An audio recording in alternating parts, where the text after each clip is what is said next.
Hello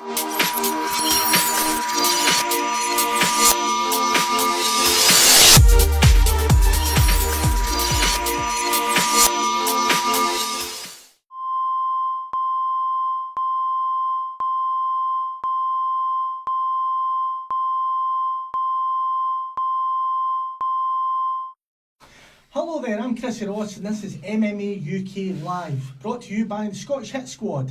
For the best mixed martial arts training in central Scotland, based in Coatbridge, you can find the Scottish Hit Squad where Paul Craig trains. Hey. You can find them on Facebook, Twitter or Google. Now with me today, or tonight I should say, we have Paul the Bear Jew Craig, newly signed to the UFC. Yeah man, pleasure to be here. And we have who will possibly be the interim featherweight UFC champion and star of BBC Scott Squad, Darren Connell, with us.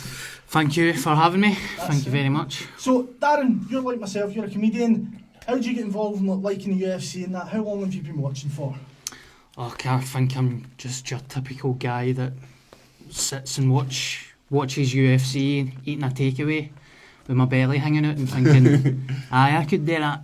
I could do what Conor McGregor does, but I never actually. So is this like a 1 a.m. post gig? You're flaked, you're chilling out, you get your chips and cheese in one hand, you've got a bottle of amber in the other, and you're like, do him! Aye. Pretty much. I mean, I think I just enjoy it because I was a big boxing fan, but boxing's really boring now.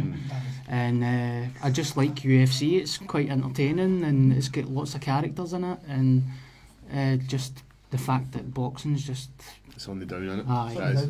Well, I think a lot of our viewers tuning in will probably feel the same. A lot of people have done that transition from boxing to mixed martial arts. Now, for the people that are watching at home, you can call us on Skype on the number provided on the screen, or you can comment on Facebook Live. Frankie will be dealing with your comments and he'll be passing them through to us. Any questions that you have for myself, Darren, but more importantly our guest, Paul the Bear Jew Craig, fire them away. Now, Paul, you're newly signed to the UFC. You have your debut fight in Sacramento on December the 17th in California. Yep. How's your training going? Yeah, it's been going pretty good, apart from I'm here the night I stood and shit. Where to bring it You've up? been outfoxed, haven't you? See, the thing is, I come in here and we're sitting here and we can all smell shit, but nobody wanted to say anything. Right, it's just so the viewers can see. Stand up. Right, he was in here in jeans to begin with, right? I'm doing shots. He's gradually been stripping down, but it's not the most traumatic thing that's happened to you this week. Tell us all what happened to you last night. Oh, well, I got drugs tested last night. I was coming home and I got a phone call saying the drug testing guy's here, you need to come. So this was after Paul was stopped in the car, wasn't it? He could have been the drug testing guy. He could have just been a random in the street wanting to see my cock. So anyway, I go home and there's this nice big burly man sitting there, beard looking at me. He's giving me the eye. I give him the eye. He gives me it back. We share a moment. He says upstairs. So he goes in and he says to me, I'm from USADA, I'd like to test your pee and all this kind of stuff. So I'm feeling quite confident. Like, I'm ready to do this. So he gives me the cup. I pick my own cup. It's all safety sealed and all that. And I'm thinking, right, that's cool. This is my cup. This is the safest cup. Open it up, put my lid down.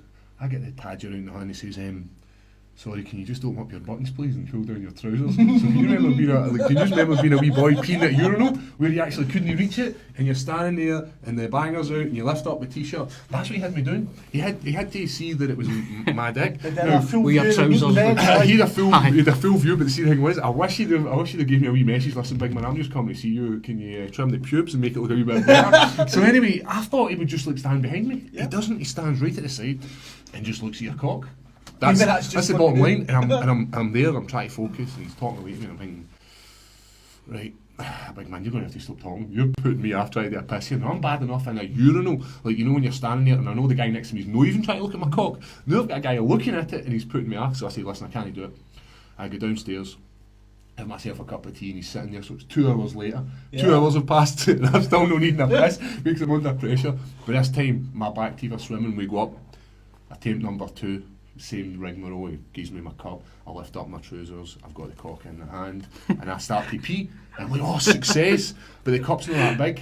The cup's smaller than this cup here, and I'm ready to piss the cup of race cups. So this thing's filling up, and I'm like, and the thing is, he's not allowed to touch it. Like, he can't touch it, so because it's my urine and it's... So you're on hose control and cup duties? So I'm like, what do I do? And he's like, nip it. So I nip it, right, and I've got this cup and it's full of piss, and then I need to split it up and put it into 2 separate bottles, all this kind of stuff. We then go downstairs, but I'm still needing a piss because I only lit the. See, you nip it though, is that not what a bus tap? Is that not what you're putting your hand in a bus tap, essentially? And my pants are covered in piss. Is that the actual term? Nip it? Nip it. That's the official USADA term. Get that nipped, wee man. So anyway, I nip it, and he was calling me wee man for the right reasons anyway. So I'm nipping it, I'm down here, and I'm thinking, oh, he's filling out all this paperwork, right, this is your copy. Can you sign this? This is what I've done, mate. And they're all very professional. The thing is, I'm thinking, man, I'm needing a piss. I'm choking for another piss, and I want this guy to shut up and get my house. So anyway, 2.5 hours later, he's finished, and I'm drugs tested by USADA. So what an experience that is. So I can't wait for some other guy to look at my cock. And I was asking him, I said to him, these don't women to look at them? He says, no, the women look at the women, the men look at men. I went, that's pretty shit. I went, what if you were like a transgender? I was like, can I kid on to be like a transgender and have a woman look at my cock? It'd make it easier. In fact, my pal watching this, I never asked him that question then. There we go. So obviously training's good. When are you flying out to America? Everything goes well. We did our last medical yesterday, but it was bloods. So by the time they send them away to the lab, get tested, get checked, all this kind of stuff for HIV and all this sort of nonsense, then it should come back to me within hopefully Monday or Tuesday. We'll be away. Monday we've said, but it's more likely going to be Tuesday. You know, private medical care is much better than, you know, the NHS. I'd be saying I'm going on Monday and Tuesday, and I'd end up going the 17th of December, flying out there and fighting. But it was in Ross Hall, and it was the guy. It's very salubrious in there, isn't it? It's quite nice. I know. I was looking to see if there was any celebrities. I was thinking, oh, fucking, they can't in here. And then I thought, oh wait, I'm a celebrity. Hey, no, I'm not. No, I'm So, well, on that note, I don't think you are shite. Obviously, you are technically still a world champion just now. Yeah, they boys have any. So Bama, I've got the guys fighting for my title. It's Andy Clamp and Chris Fields, who I was meant to fight. So these two guys are fighting for. They're fighting for the scraps at the table. There you go, boys. Fight for that. Please go. Use a wee shot of that. They've not so much money. You've sort of just given them the opportunity to have it for you. I know, like, you look after that till I come back, boys, right? No, I don't want it. Two of you having an argument. One of you are going to have to win and look after it. But what the funny thing is, like, Chris Fields is obviously, he's been in the UFC. He's got his own gym, so he coaches some young guys. Got a message from one of these young guys, and he messages me saying, I didn't realise he was one of Chris Fields' young proteges, yeah. He messaged me and says, oh, congratulations UFC. And I said, I just thought he was a normal wee guy. And I like to get back to people. If somebody sends me a message, the time to send you a message, I was like, right, I'll send it back. So I messaged him back saying, thanks very much, really appreciate your support. He then messages me back saying, I bet you feel lucky to get in the UFC and not be on the other end of Chris Fields. And I was thinking, you little fuck. And I said, aye, ha ha ha, the wee laughing face, like inside I'm like, you wee fuck. So anyway, he then comes back to me and says, no, I'm only kidding you on. He'd have messed you up anyway. And I was like, right, you're just getting deleted. I'm not even going to deal with that kind of stuff. Like getting ripped off a wee boy at like 15 or something. Well, on that note, do we have any questions for Facebook, Frankie? Russell Maitland, and he's asking, Paul, what's your opinion on other UK fighters? Okay, so Paul, that's Russell Maitland asking, what is your opinion of other UK fighters? Is he got some specific fighters he wants to know about? Because I'll give him my opinion and MD ask me. I'll throw a few. Let's close to I know what's coming here. Everybody. We've got Robert Whiteford, Stevie Ray. So we'll go for the Scottish, right? We'll go for Scottish to begin I'll start with with Joanne Calderwood. Yep. Joanne Calderwood is a savage, right? She's a beautiful savage at that as well. I really, a few things happened in her career where like she ended up missing out in that title shot, and we were hoping it was going to be Scotland. You know, I believe she's going to get that shot again. She deserves it. Robert Whiteford bombed out the UFC. I got a big smile on my face because he was like the worst Scottish guy ever. How was he the worst Scottish guy ever? Why? His In your opinion? Listen, his accent was the worst in the world. He does this American accent, this American Scottish accent, and I've slagged it a few times, right? Because it was terrible, and he swears. And I'm happy. Such an Eastern effort. Like, I'm happy with people swearing, right? Because we're a nation that loves to swear. We use words like fuck to describe stuff. Look at this fuck here, but we do that. That's part of being Scottish. But his was forced. He was like, I'm fuck. and it was just annoying. I wanted to punch him in the face. Good side about Robert Whiteford, he fought in the hydro and he had this massive knockout in the hydro. The place was electric. First Scottish guy in the UFC, so Can't take that away from him. Stevie Ray, cracking fighter. He is. Me and Stevie Ray have had a few Twitter and Facebook back and Is that what we're forwards. caught a few back and forwards? Aye, then? he's, in fact, he was doing like some live stream and some guy asked him, said, "What do you think about?" Peter? Was it you that asked him? What do you think about Paul Craig? And he said, if Paul Craig gets in the UFC, he'll not be there long. And I was like, you cheeky fuck. Yeah, it's my fault. It was you. Well, No, but anyway, I'm there anyway, and I'll be there a lot longer than him because he's a turd, man. Well, just on that happy note, so Steve Ray's not on your Christmas card list then? No, so I never had a problem with Stevie Ray. Stevie Ray, great fighter. He was like, I thought he deserved the UFC more than Robert Whiteford. He definitely deserves the UFC.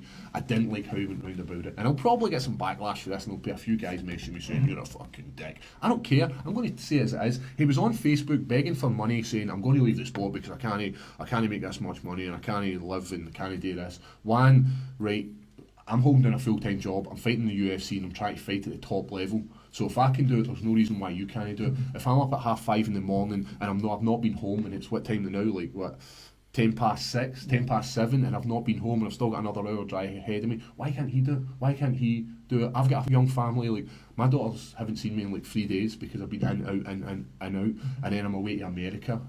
So if I can do it, every other fighter does it. You get the big guy, Stipe Miocic, he's a fireman as well. Yep. So it's doable. So that annoyed me, and especially all these fighters in the same boat with regards to we need sponsorship.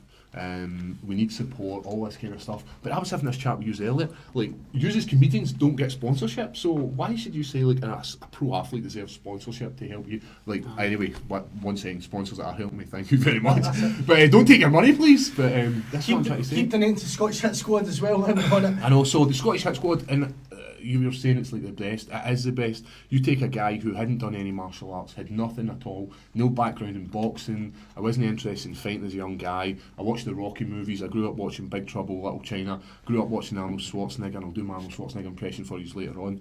But I had no experience, and Bang took me and he sort of put me in a wee path. And you like that path? Oh, me will change it, and we'll go into this world of boxing. You like that path? Right, I'll take you into this one. And through what he showed me, he's taken me 4.5 years and we're in the UFC. And it was quite a nice, I got a nice message. I don't get messages for kids saying like, my coach is going to dust you. But a nice message for this kid saying like, reading your story, I've just read your story here, and I've been training martial arts. I didn't think it was possible to get to the UFC. He went, but after reading your story, I think it's achievable for me. Now that's inspired one. If I can inspire one young person, surely I'm a good ambassador for this sport. But I felt really quite nice when I said to him, like, listen, it's not as simple as it's hard work and you've got to give up a lot of sacrifice and all that kind of stuff. And when your pals are all out boozing, you need to stop that. And that's where this comes. And my boxing coach has got the best one. And he says, the thing that wastes fighters is women. Women waste fighters. They can deal with the booze, they can deal with the drugs. They're in comics as well. We'll all agree with Women. that, won't we? Aye. It's about the same. People that get in magic, they do it because they get bullied and they're younger. People become comedians because they're broken inside. Well, I'm broken. You're alright. Dan's happy. He's got a good career. Dan's doing well. Dan's. In fact, you were Slightly broken, cracked. You were telling me about your broken rib. Yeah, you two have something in common. You have both traded the boards of the ICW. Yeah. So Dan, Aye. give us your experience ICW We're last year. both athletes. I was at Hydro last year for ICW making a Scot squad appearance. So let's just get this straight. Both Robert Whiteford and yourself have been at Hydro. I've not even been Not there yet. yet. Not yet. There you go. I was there before. Keep No, training, fact you'll get there. was I there before? It would have been Robert? summer last 2 years ago. Ah. Was UFC summer two years Well, ago? in fact, he was there before me. I beat you to it. He's still a dick. Could still take him it. No, he's kidding taking- No, he's no kidding on. You can take a shot. So you had quite a traumatic experience, so didn't you? Because it wasn't all plain sailing with you with the ICW. You said you got a wee injury or whatever. Aye, I mean, it would be appearance as my character Bobby. I was supposed to be in the crowd and I had this beef with a wrestler called Lionheart. He jumps out the ring, pulls me over the barrier and just scuffles with me. But as he was pulling me over the fence, I landed on concrete and I broke my ribs. But the adrenaline and the excitement and I was just happy to be there as well. Happy. This is full of happiness. I was just like, Fuck it, I took the broken ribs. Took like a Aye. champ. Aye. Quite proud of myself. Aye. But I mean, obviously I regretted it the next day when I could barely walk. Breathing as well. Aye. So you're that name bitching or screaming if you ever get your ribs broken. I Like a know, well, man, the like thing a is, man. one of the guys, and he's probably watching right now, Big Devil, we were in the gym and we were training, and I had done this sort of roll to him. I didn't mean to do it, but he went over on his ribs, and it's pretty much the same as yourself. He broke his rib, and he's nearly spewing his ring. And he's like, and he's probably going to mess in now, like saying, "Fuck you." Aye. What's the worst injury you've had? Worst injury I've had? Well, injuries I've had is I fractured my knuckle, so I chipped the bone in my knuckle, so like the ligament that keeps your hand bending, it slid down in here, and I ended up with this like sort of mandible claw. That wasn't very nice, and I couldn't really punch, and I had like a title fight coming up. I was fighting in Bama, so I had to use You one couldn't hand. really do much for that. I mean, even if you're going for a chug, you're like a posh Well, guy going for it. see, I guess see the actual weight was it was locked up, man. I could rip a head right off it. So I've had that. I tore a ligament in my foot, which wasn't sore. It was just really awkward to heal, because every time you'd move, it would go again. Chris Bungard popped my knee out, like tore ligaments in my ACL. Chris Bungard done the ligament in my ankle as well. If I'd a broken nose, a first time a young guy that's in boxing, and then you know that way you've got a wee bit of confidence, a wee bit of bravado. I'm big cheese on campus, so I had my boxing gloves and I was like, I'll just use the jab. I said, I'm saying this to myself, just use the jab. Wee guy had another, he had another way of fighting me. He's like, you fucking use your jab all you want. I'm going to dip my head and wrap this right now. So as I'm sort of pawing at his face, giving him a couple of jabs, giving him, he was like, whap, my nose went like punk. And it was over my face, and it was like running down my face, and I had held on, and the blood spewing everywhere. Then my boxing coach, Lawrence Murphy, looks at me and says, like, I'm looking at him to tell me to stop, stop, and he's like, what are you looking at? Keep going. And then I'm like looking at him like saying, no, my nose is the blood coming. And he's like, Paul, push him off and start boxing. So I push him off, and I'm ready to box, and he says, just sit down. And it was like, you know that way when your dad's disappointed with you because you've stood in the fox shit outside and you're not into it. So he's like, just sit down. And I kind of went away like this wee boy. So that was essentially your fox shit training moment. Aye, that was it. Any other questions, Frankie, from Facebook? Yep, we have. What's your thought on the Scottish scene at the moment, MMA scene at the moment? And who's that? Grassroots, that's James Lake. So James Lake asks, what's your thoughts on the Scottish MMA scene at present? I think there's loads of guys coming through who haven't been even like at the levels of pro to amateur. We've got young guys like Andy Cameron who train at my gym who are savage, and because I'm in the gym every night, I see all these young guys coming through. There's a young boy who's just recently came back to the gym. His name's Taylor. He comes for like his old man's a butcher, right? So he's eating proper meat. None of this like fucking Iceland fish fingers kind of thing. And he's just ripped to death, right? He's just a young lad, but he can actually go and he's strong. So they kind of guys, but in the scene now, Paul McBain's a savage. Paul McBain, for some reason, should be fighting in these top shows. He should be fighting. He should have like a belt in either BAMA, Cage Warriors, ACB, over in Africa. He should have some sort of European title. What's held him back in your opinion? I don't know. I think he works offshore. I think he works on oil rigs. So I don't think actually. So he can maybe train for like 4 weeks at a time, and then he has to disappear. Yeah. So he's got a short window. Don't quote me on that. Don't say like this is why.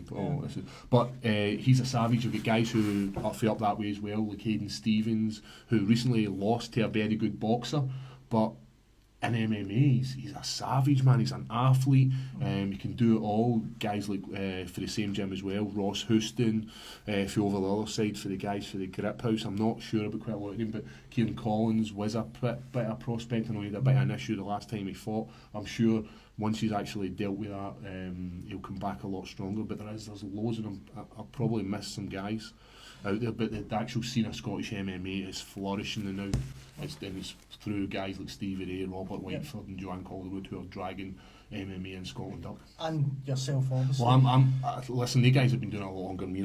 I know I'm new guy on campus. I know that. The guys have been doing it a lot longer than me. I remember going to my first MMA show and Stevie Ray was fighting, and I remember it, and I remember watching Joanne Calderwood as well and thinking, man, she's savage. She's hot as well as a savage, man.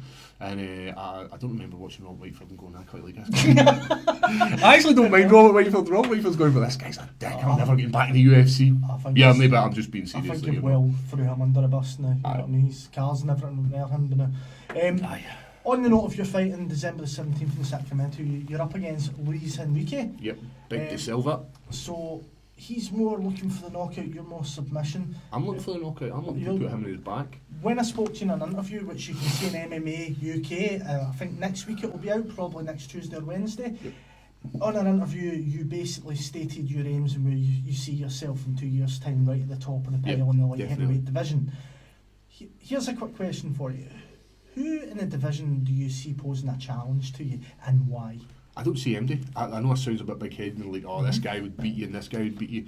I think if you've got a good team round about you and you've got guys who are good coaches, which we do. I don't have one coach who is the man. I have Brian, who's my head MMA coach, and he does all this kind of stuff.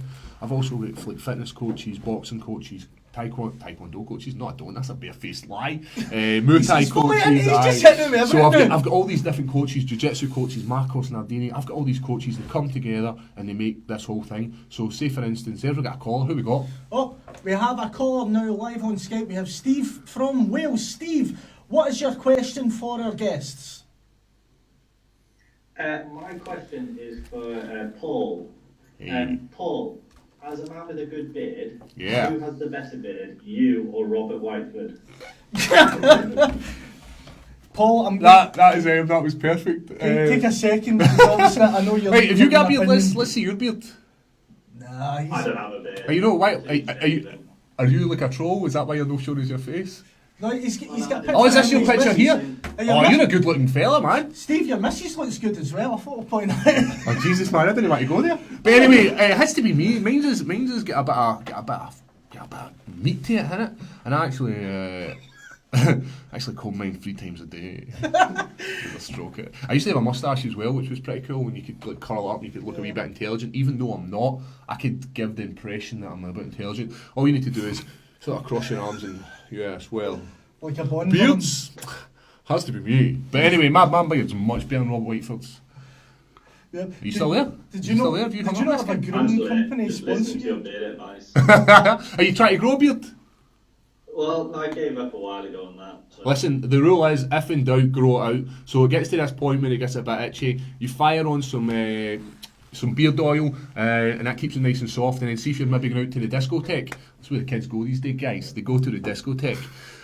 You get some, you get some balm, right? You get some beard balm, and it actually makes that a wee bit stiffer. And you can actually like mould into different stuff. Like you could like split it and get these trendy things going. But the best thing about the beard is it hides an ugly face, right? So underneath this, I look like a bit of a troll.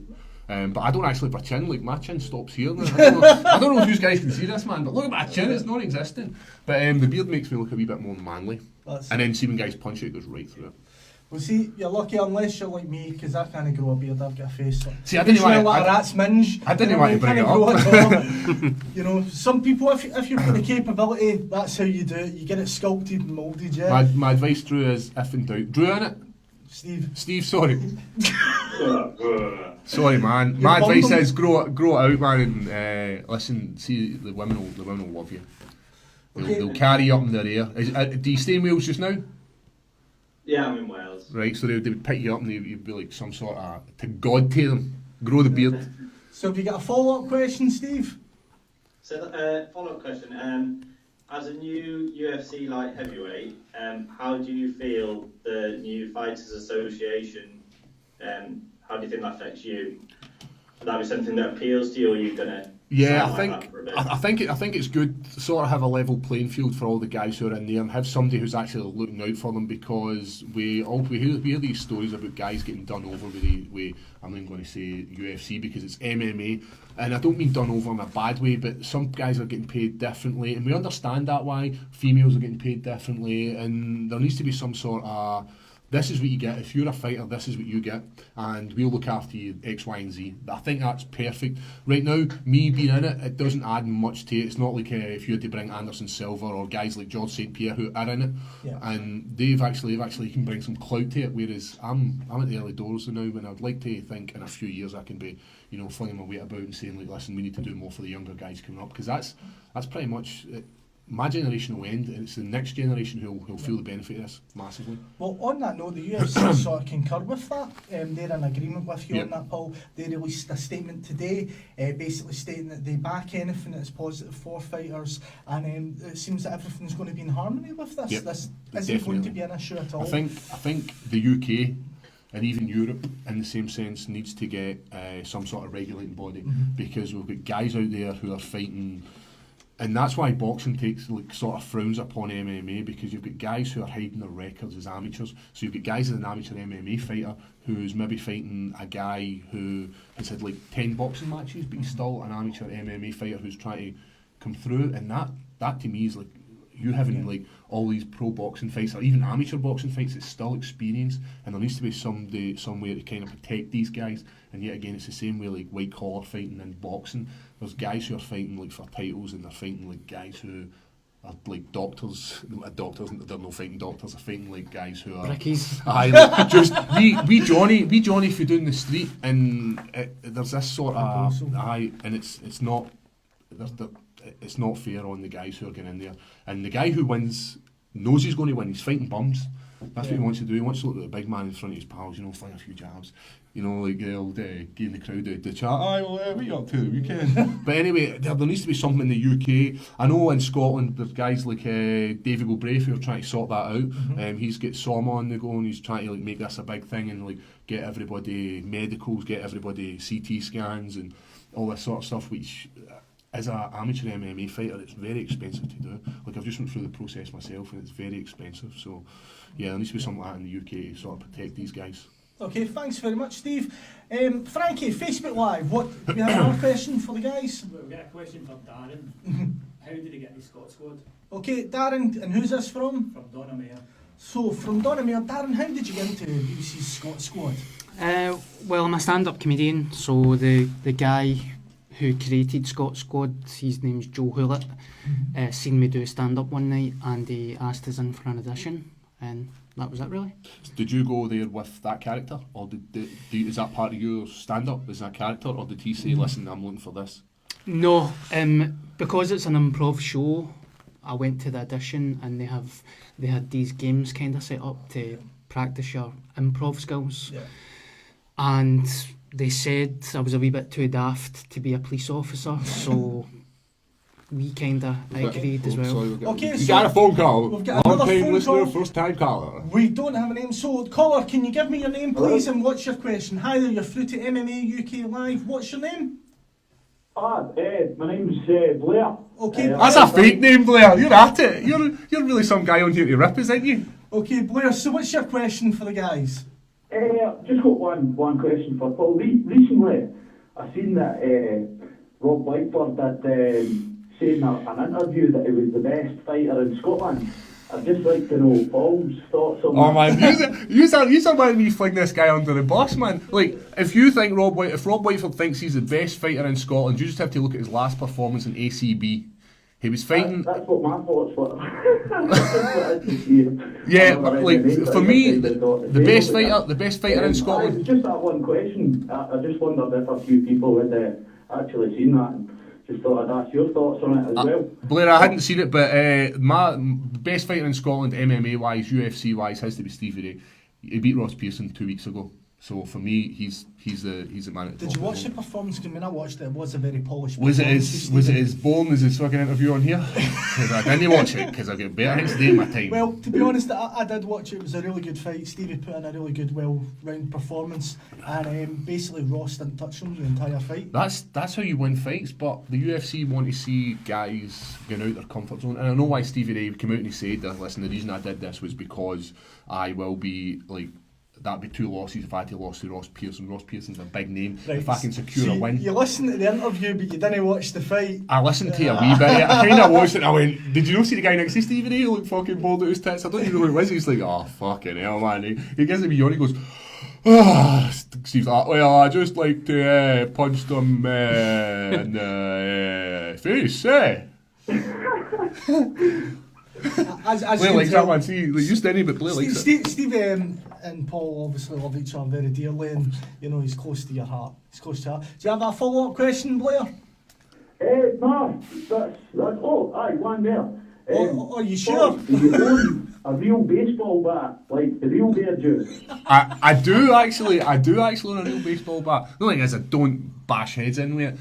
It sits next to my bed in case somebody comes into my house and I had to give them a couple of 1-2s. Every time you win one. No, but I probably should. It's metal. Stop. Chainsaw. So if you're a Nazi in Coatbridge, you're safe for now.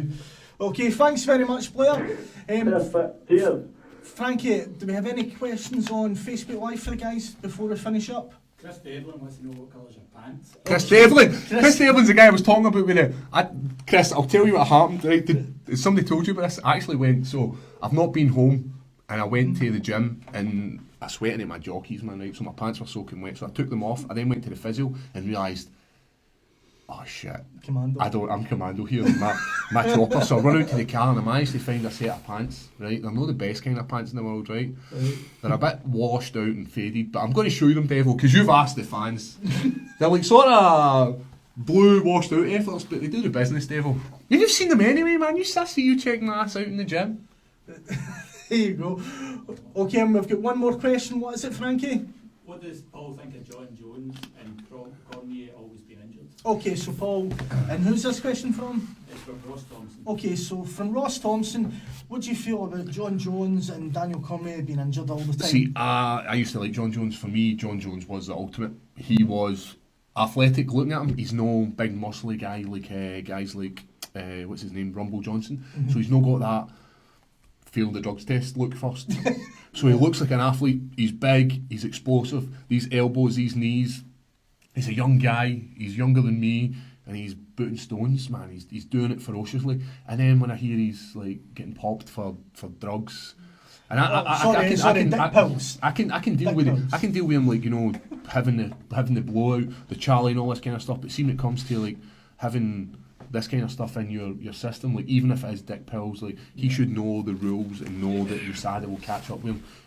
So for me, that sort of taints it a wee bit, and I still like him, but I still want to beat him. With regards to Daniel Cormier trains at AKA, and they guys throw leather. They guys just spar like animals day in, day out. You've got Cain Velasquez, you've got Luke Rockhold, and you've got DC, and you've got Nurmagomedov, and they just batter each other, and it's hard sparring day in, day out.